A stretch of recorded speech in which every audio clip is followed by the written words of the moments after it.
On our wedding day, my Amiel told the photographer, "Only take the good side of her face. We don't need to see the whole mistake." I laughed. My husband didn't. I kept that photo album anyway. 5 years later, I gave it back to her, with every photo of me cut out.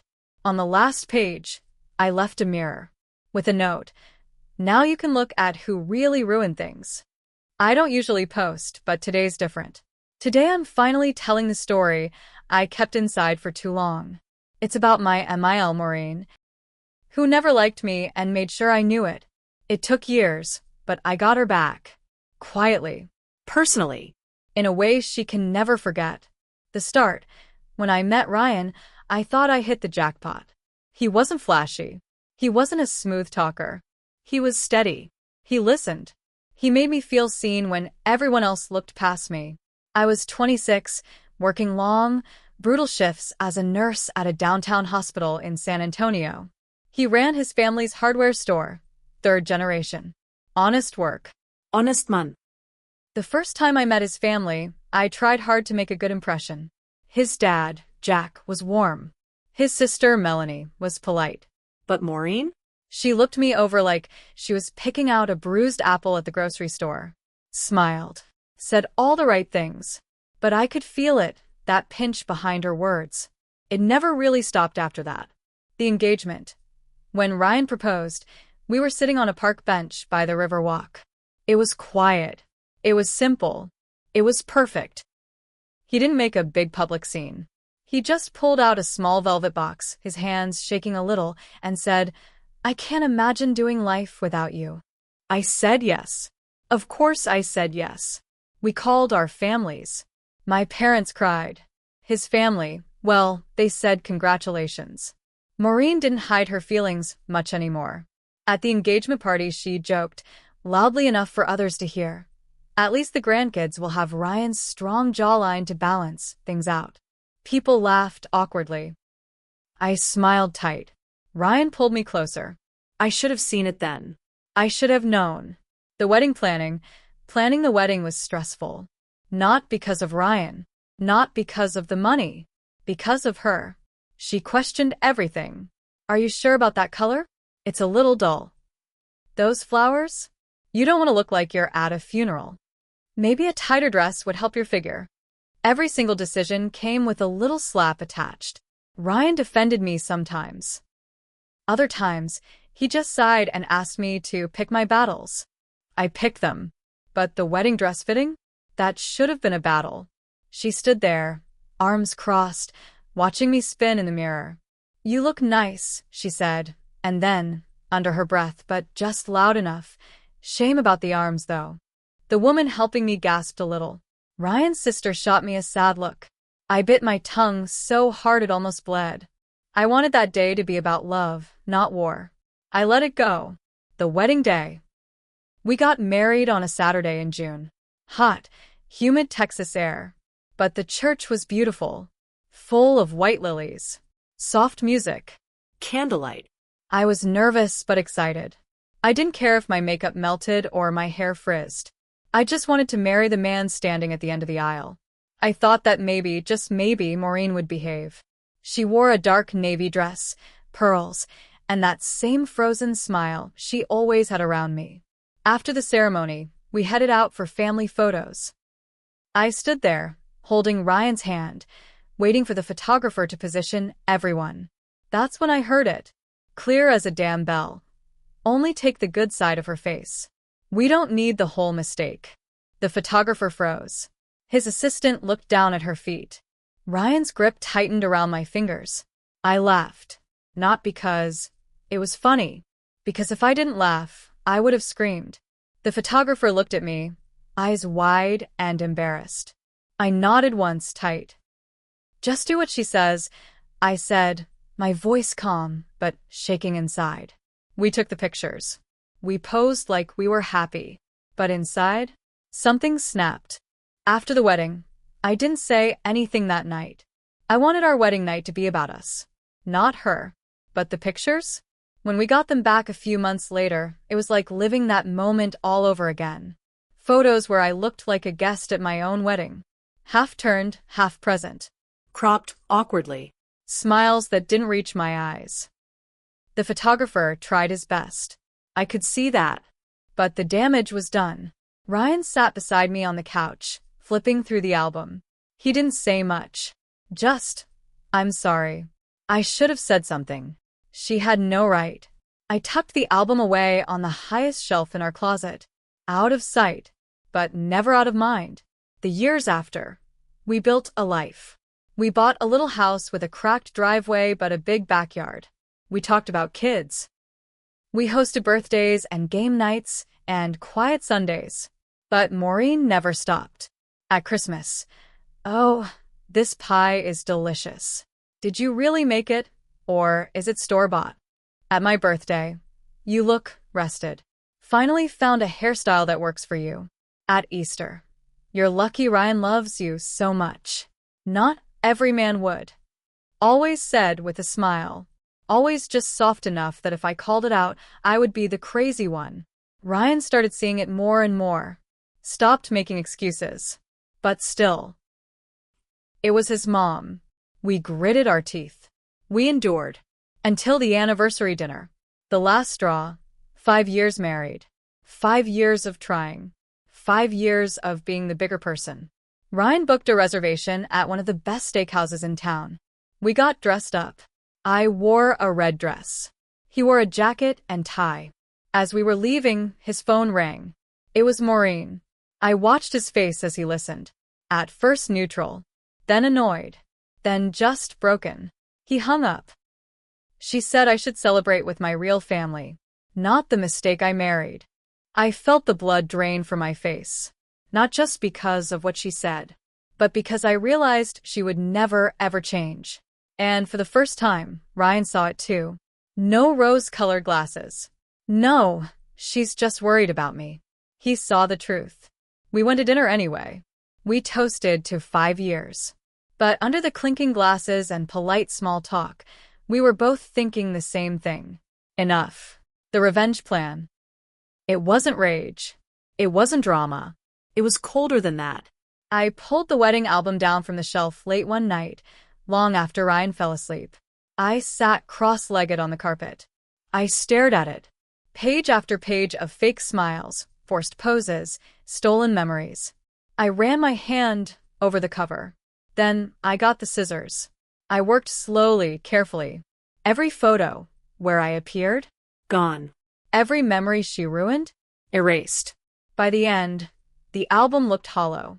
Just empty spaces where I used to be. It wasn't enough just to remove myself. She needed to see herself. So on the very last page, I glued a mirror. Small, square, cold. Above it I taped a note. 6 words. "Now you can see the real mistake."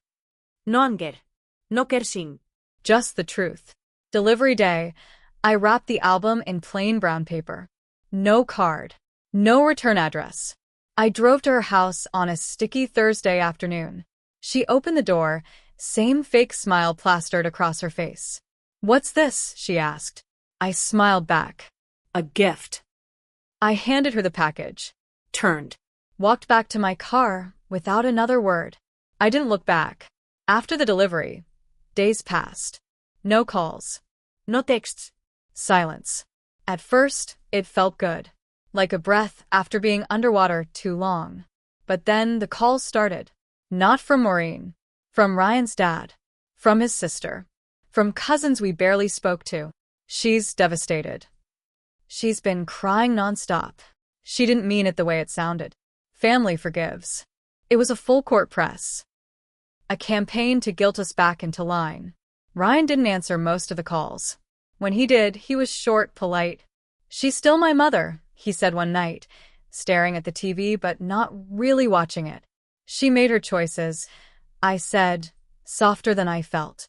He nodded, but he looked torn, like part of him wanted to slam the door shut and part of him still needed to peek through the crack. The surprise attack. One Saturday morning, a week after I dropped off the album, there was a knock at our door. I opened it without thinking. There she was, Maureen. No makeup, red eyes, puffy face. holding the wedding album in her arms like it was a dead pet. "I need to talk to you," she said. Ryan came up behind me. "No," he said, voice hard. She looked past him, looked straight at me. "I never hated you," she said, voice shaking. I thought you weren't good enough for him. I thought you'd hold him back." I opened my mouth, Closed it. because what was there to say? She wasn't apologizing for what she did. She was apologizing for how she felt caught. Big difference. The ultimatum. She set the album down on our porch. "I won't bother you again," she said, "but if you don't come to the family reunion next month, everyone will know what kind of people you really are." Ryan stepped forward. "You mean honest people?" he asked, voice flat. Her mouth twisted, like she tasted something sour. She left without another word. I picked up the album. The mirror was cracked. A long, thin line down the middle, like a scar. The pressure builds. The weeks after were a nightmare. Emails, voicemails, texts. From family members we hadn't heard from in years. Guilt. Shame. Manipulation. They accused me of driving a wedge in the family. They begged Ryan to come home, like he was kidnapped or brainwashed. Meanwhile, Maureen posted vague things on Facebook. Long posts about betrayal and ungrateful children. Friends of the family commented things like, "Stay strong, Maureen. You raised a good boy." Some women just tear families apart. She never named me. She didn't have to. Everyone knew. The hard conversation. One night, after too many silent dinners and heavy looks, I sat Ryan down. "I need to know where you stand," I said. "Not just today. For real." He stared at his hands for a long time. Finally, he said, "I love you, but she's my mom. I can't pretend she's not." I nodded. I expected that. But then he looked up. "And she's toxic. I see that now." He took my hand. "We build our own family. No more begging for scraps from hers." And right there, sitting cross-legged on our sagging couch, I knew we were on the same side. Twist incoming. Just when we thought it was settling down, it happened. Ryan's sister, Melanie, showed up, holding a brown envelope. She didn't come inside. She just handed it to Ryan, tears in her eyes. "I'm sorry," she said and left. Inside? Photocopies. Handwritten letters. Pages of Maureen's journal. Letters Maureen had written to Ryan over the years, but never sent. Vicious things. About me. About him. About how she thought he'd throw his life away if he stayed with me. About how she planned to get rid of me by any means necessary. It wasn't just words said in anger. It was planned. Calculated. She tried for years to destroy our marriage from the inside. Where we are now, Ryan hasn't spoken to her since. He called his dad and said he needed space. He blocked her on his phone. Blocked her on social media. I did too. But it didn't end there. Maureen started showing up. At Ryan's work. At the gym. Once. Outside the grocery store. Always with the same tear-streaked face. Always with the same words. "You're my son. You can't just throw me away." And always blaming me. Never herself. The escalation. We thought blocking her would be enough. It wasn't. One morning, Ryan got to work and found his car keyed. Big, angry scratches down the side. At first, we didn't want to believe it was her. It could have been anyone, right? Until we checked the cameras at his shop. There she was, middle of the night, wearing a hoodie like a teenager sneaking out, dragging the keys slow, deliberate, across the side of his truck. She paused at the end. Turned and looked straight at the camera, like she wanted us to know. The police report. Ryan didn't want to call the cops. He hesitated. "She's still my mom," he said, voice tight. "She's not acting like one," I said. He sat with it, thinking, grinding his teeth. Finally, he picked up the phone, filed a report. They couldn't arrest her right away, but it was on record now. Official. A line drawn. The family splits. Word got out. Ryan's dad called, furious. "You didn't have to go that far," he shouted into the phone.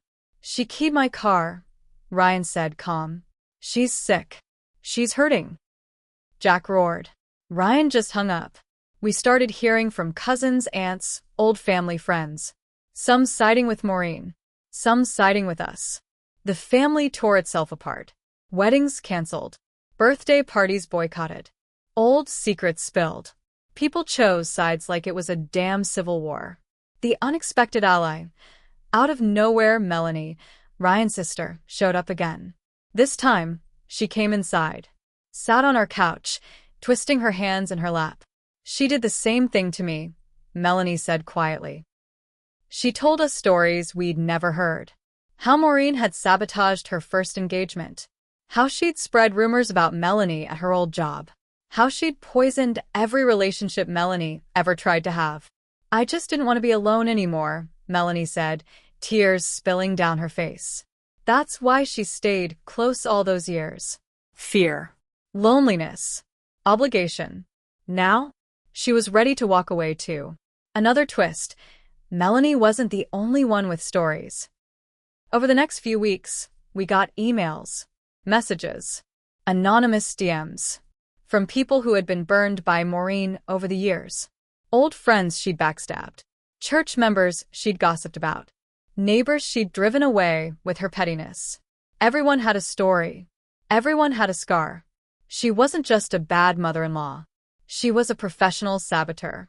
She built walls around herself, then cried when no one wanted to climb them. Ryan's decision. One night, after a long dinner with Melanie, Ryan turned to me. I'm done feeling guilty. I nodded. We're not the broken ones, he said. And for the first time in years, he really believed it. Not just said it. Not just hoped it. He knew it. The final setup, before the endgame, we started gathering everything. The journal letters. The keying footage. Screenshots of her Facebook posts. The voicemails. We weren't planning to sue her. We weren't planning to drag her name through court. But we were planning something. Something quiet. Something permanent. Something that would leave no room for her to twist the story again. The setup. We didn't want a courtroom. We didn't want shouting matches. We wanted the truth, plain and raw, dropped in her lap where she couldn't twist it. So, Ryan and I put everything together. We made copies. Multiple copies. And then we mailed them.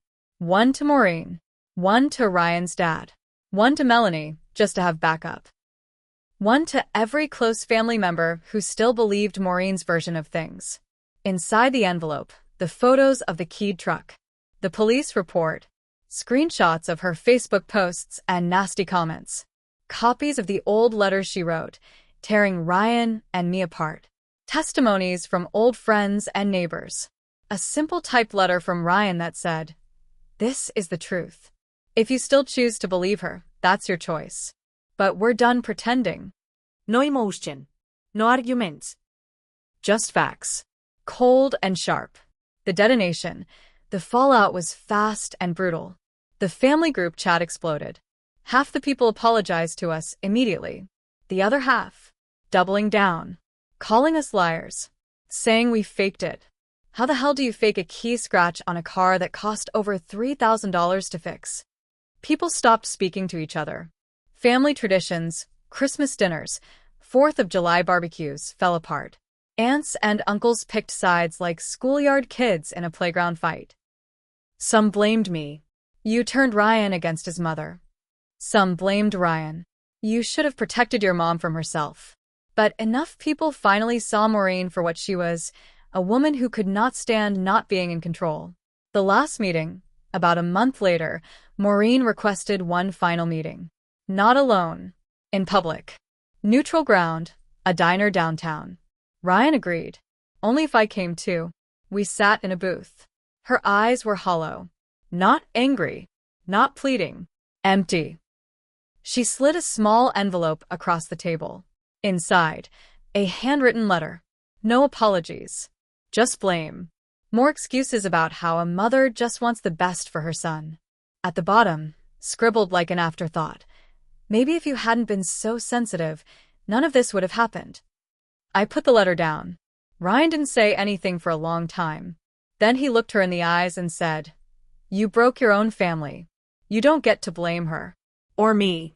You did this." She flinched like he slapped her. I thought maybe he would say more. He didn't. He stood up. I followed. We left her sitting there alone, in a sticky booth, holding the broken pieces of her own lies. The aftermath, we moved.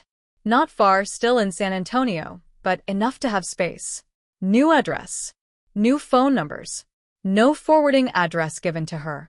We built our life, without her shadow over it. Melanie stayed in touch.